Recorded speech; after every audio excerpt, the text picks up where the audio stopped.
Hello po sa inyong lahat mga ka-crypto. Ako po si Pinoy Crypto Trader at sa video na ito ay atin pong pag-uusapan ang tungkol dito kay Shiba Inu kung saan ang mga team developers ay meron po silang i-introduce na isang bagong paraan yan, na pagsusunog dito kay Shiba Inu. Ayan. Ang pagsusunog ng Shiba Inu tokens ay napakahalaga po nito. Ayan, sapagkat napakalaki po ng supply ng Shiba Inu at yan po talaga ang malaking sagabal sa pag-angat ng kanyang presyo. Kaya marami po talaga ang nagsasabi na para mapaangat ng todo ang market price ni Shiba Inu ay kailangan mo talaga natutukan yung pagsusunog. Ayan, pabilisin ito at ayan, yan na nga po yung ginagawa ng mga developers ng Shiba Inu. Kaya ayan, isa po itong magandang balita kasi meron po silang na-introduce na isang bagong paraan na pagsusunog gamit ang Shibarium. At ayan, bago po tayo magpatuloy ay nais ko lamang po munang bigyang linaw ang aking disclaimer kung saan ang nilalaman po ng video na ito ay hindi po ito isang financial advice.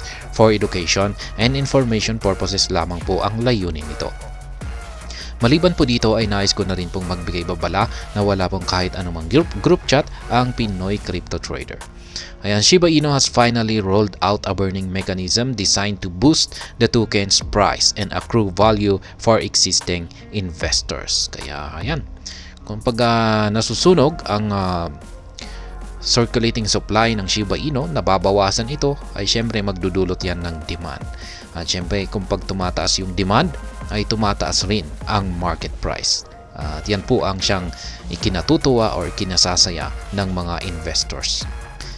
Yan. Popular blockchain project Shiba Inu has introduced a new set of burning mechanism designed to boost the value of its ecosystem token. Ayan. Yung burning mechanism na ito ay talagang ang purpose po nito ay na-design para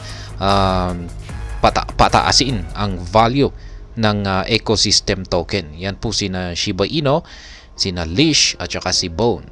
In a Monday update, the project's development team announced the beginning of a new burning era tied to the Layer 2 network, Shibarium. Kaya yan, yung pagsusunog ay meron po itong connection dito sa Layer 2 network or ang Shibarium.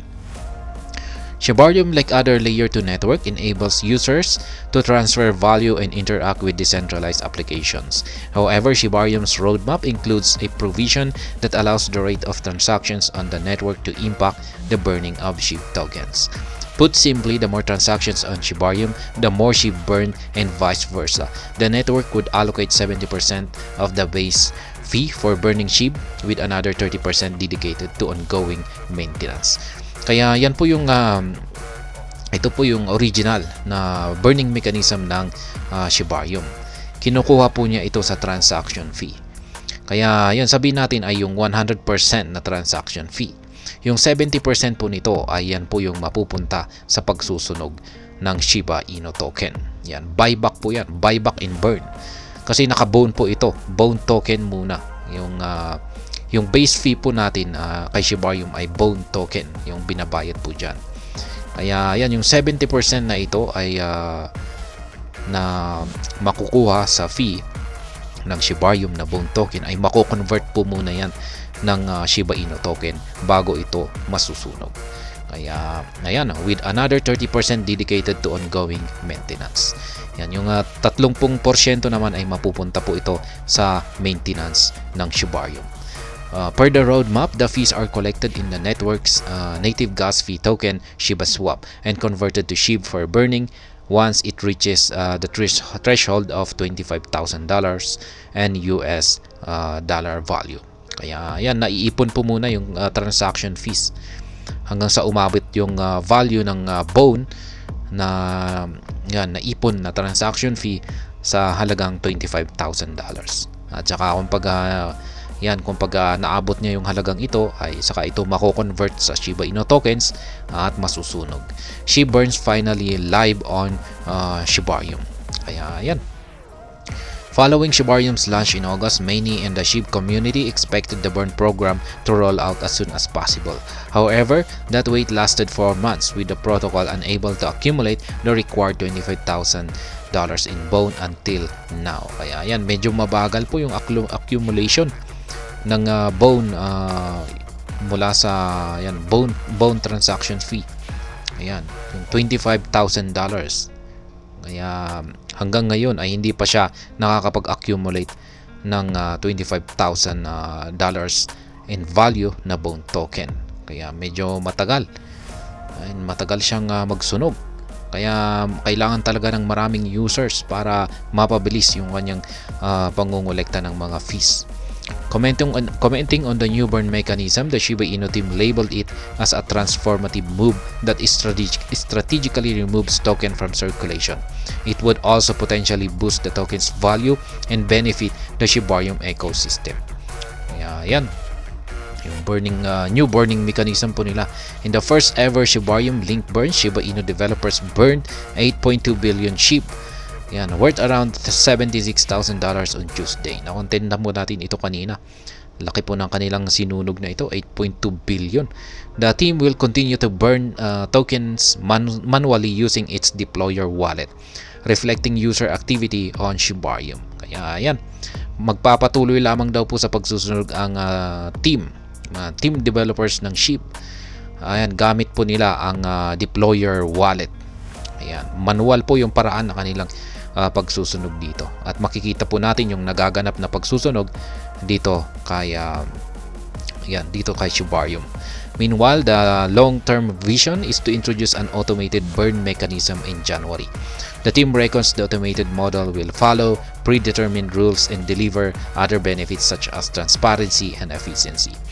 Ayan, yung long-term vision po nila rito ay ang i-introduce yung automated na burning mechanism ng Shibarium.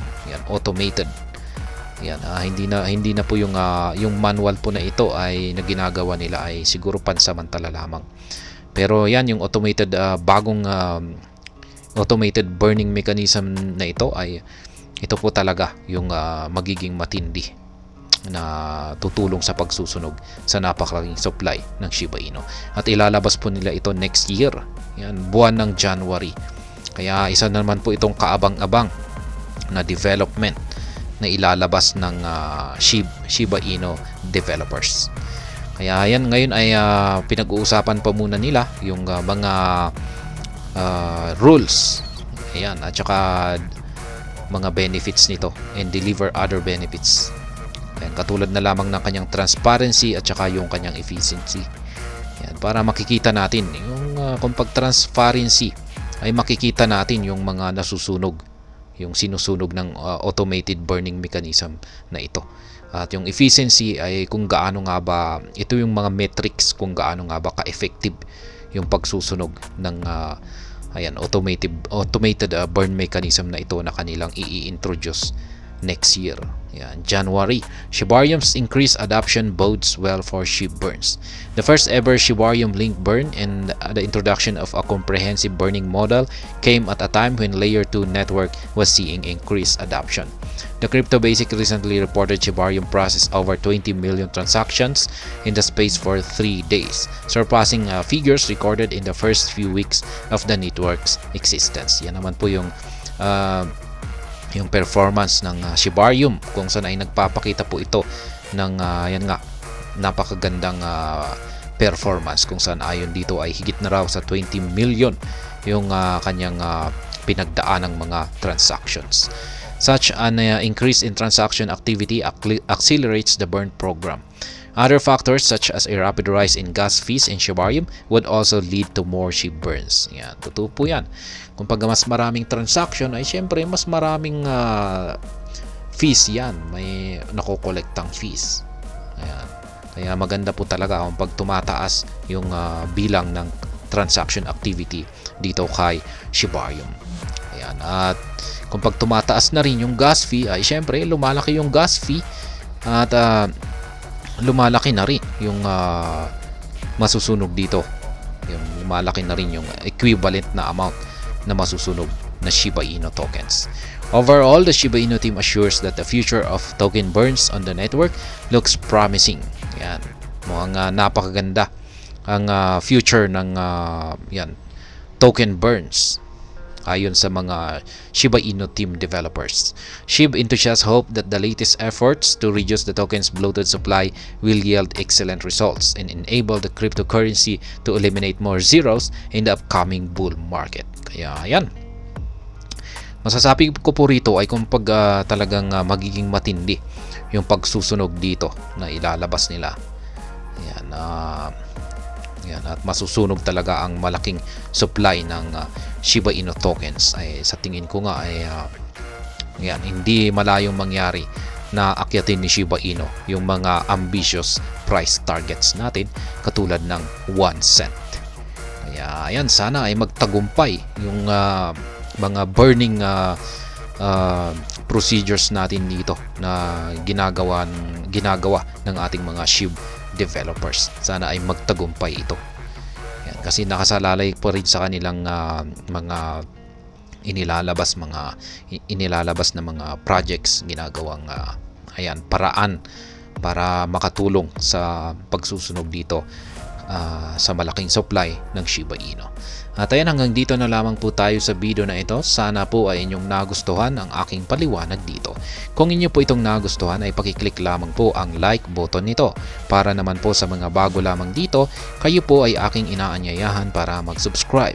Pakiclick na rin po ang bell icon nito dahil ito po ang siyang magsisilbing notification nito sa mga bago kong videos na akin pong ina-upload sa aking YouTube channel na ito.